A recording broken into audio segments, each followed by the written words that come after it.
The world is struggling with electronic waste management, given that most of the electronic devices were not made with recycling in mind when they outlive their usefulness. Data from the World Count reveal that about 40 million tons of electronic waste is generated yearly worldwide, but only 12.5% is recycled. Utawala-based Waste Electrical and Electronic Equipment Center is working on a zero-dumping policy for e-waste by ensuring that all components in electronic devices are well handled. When we see that an item or some electronic waste is not reusable, refurbishable, etc., we dismantle it into the smallest of components. So the different metals, goes to different local dealers that will melt down the metals and recycle it and use it again. The plastics, the same. We have different ones that will take different types of plastics. Working with corporate and educational institutions, We Center is taking in volumes of electronic waste that would otherwise be dumped in landfills.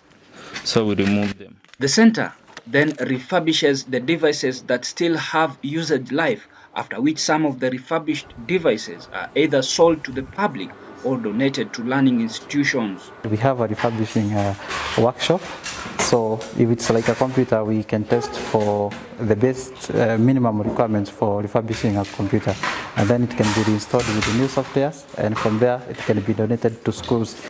As organizations such as We Center put in effort to ensure that electronic waste is well handled, it is now wise for manufacturers of electronic devices to consider making components that are easily recyclable. Ronald Agak reporting for Africa News from Utawala, Kenya. A new airstrike has hit Ethiopia's capital Tigray following several days of such strikes last week. Ethiopian government spokesperson confirmed this, with a Tigray spokesperson confirming the death of 6 people as the year-long war intensifies. Government spokesperson Legacy Tulu told the Associated Press that Thursday's airstrike targeted a site in Mekelle city used by rivalry Tigray forces to make and repair weapons. He said the site forms part of a compound belonging to Mefsin Industrial Engineering, which was also hit last week. Tigray spokesperson denied that the airstrike hit a military target and said it struck a civilian residence, killing 6 people and wounding more than 20.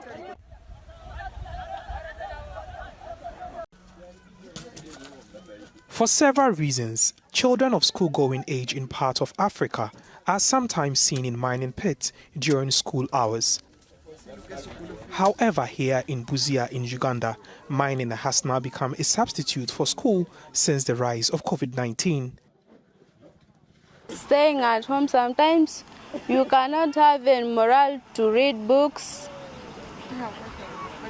and you can just sometimes just forget what they taught you at school, and then you just stop even reading books, because they have been telling us that you are going back to school, you wait until you just get tired, even you can't even read a book.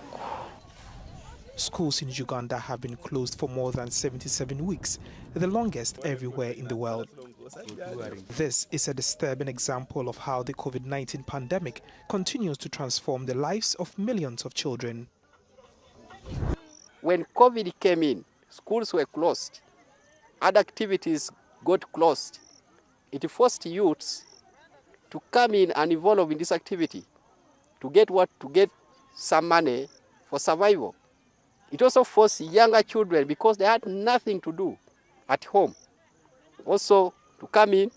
A suggested national program to broadcast lessons via free radio set didn't materialize, and in rural areas, many children don't have learning materials.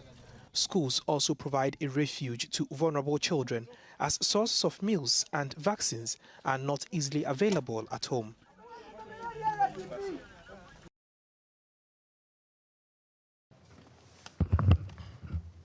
Sudan's envoy to the UN has said his country was at a crossroads following Monday's army power grab.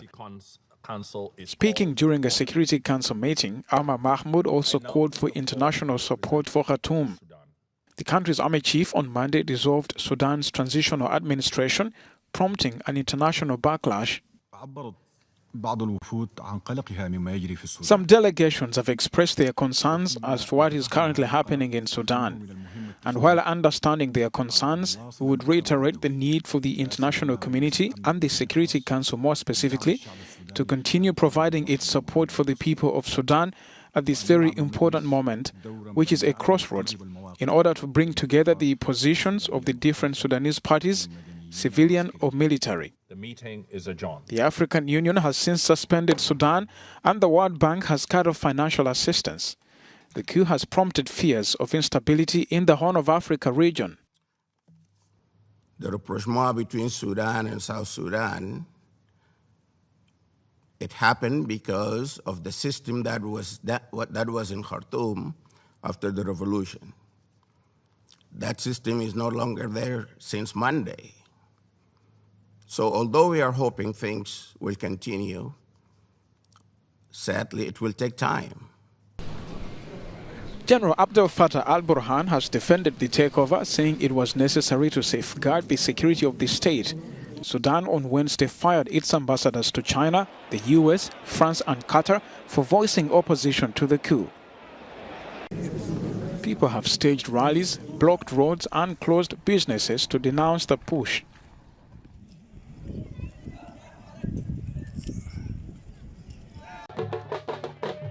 The joyful sound of traditional drums, young boys are dressed in white hoods. A traditional ceremony is taking place tonight.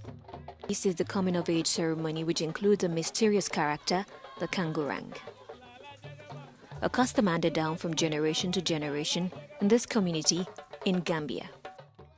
Despite the fearful appearance, the Kangurang is considered a protector against evil. We don't have that kind of knowledge to disappear and so on.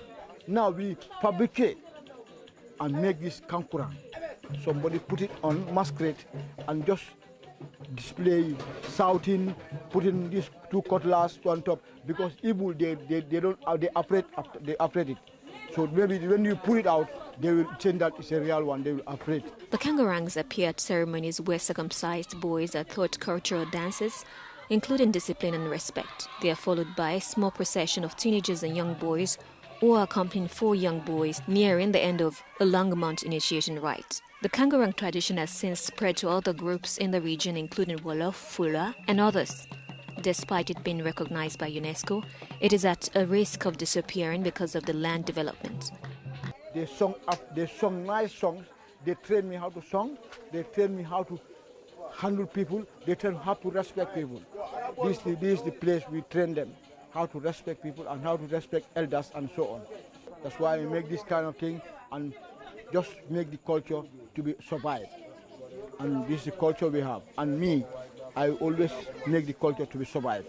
As far as I'm alive, the culture, I will never leave my culture. The rite ends with a day of celebration with families, friends and neighbors gathered for the presentation of the newly initiated boys. Wearing colors made of candies and money bills, each boy dances in front of the crowd. Relatives and neighbors put small amount of money in a bucket as a sign of gratitude to be shared with those who took care of them during their coming-of-age passage.